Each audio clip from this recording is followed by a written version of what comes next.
Tommy Cowett here, back in the lab with you, and we're going over the soil test results we just received from NCDA and CS, that's North Carolina Department of Agriculture Consumer Services. And I want to show you what you get as far as a soil test report. So if you remember from the early part of the video, it was an awful soil. And you wouldn't think that, some of the results you get when you're looking at your test results.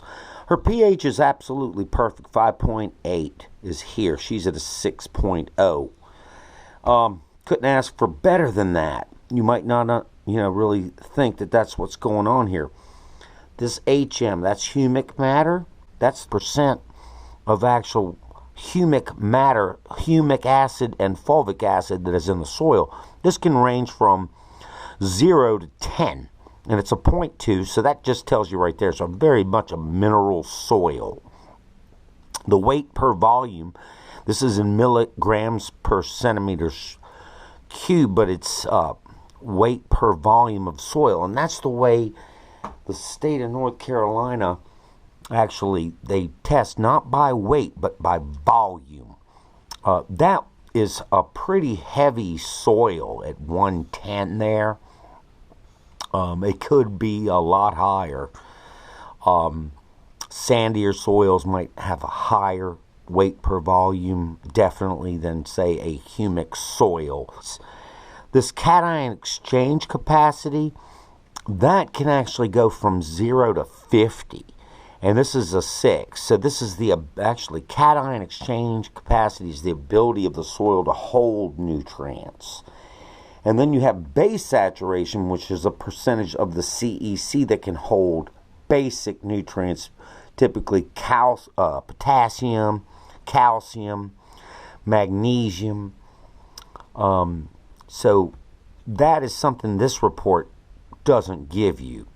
But what these recommendations that we do get are based, fertilizer recommendations, for the requirement of phosphorus and potassium, which is these two things. And this one obviously has a very low phosphorus and high potassium. So you'd go to the recommendation page and look for low phosphorus, high potassium. So that is this one.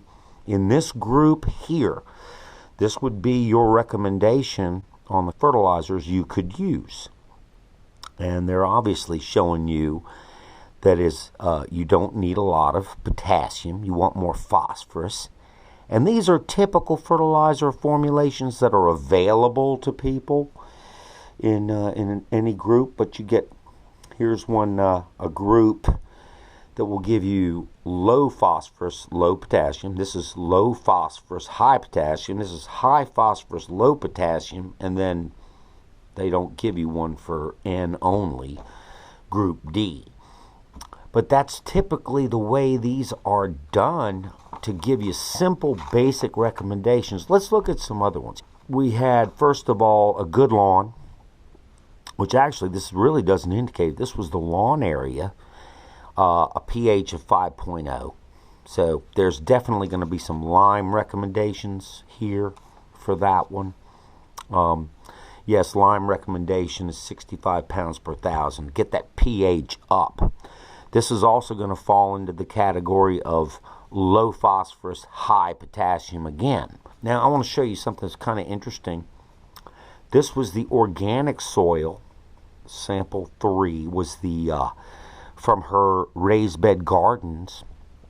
And it's almost not even a half of a 10%, 0.41 in humic matter. You would think that it would have more organic, but it's really not available. It tells you, that the organic fulvic and humic acids have not broken down into fulvic and humic acid yet. They're more in this, still in an organic state. They have not broken down yet. Pretty good CECs, almost as high as you get, and you would expect that from an organic soil. That's interesting to see, the 42.8 on the ability for an organic soil like that to hold nutrients as compared to the CECs of the clay. To give you a little bit of really illustrates what's happening with a good garden soil like that. that gives you a little bit. And, you know, we do go to other labs. This is an NCDA and CS test. We do go to private labs. This was once John Deere Landscapes. Now it's a different company.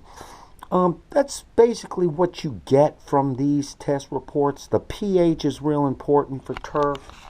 Cation exchange capacity is real important to see the ability of the soil to improve.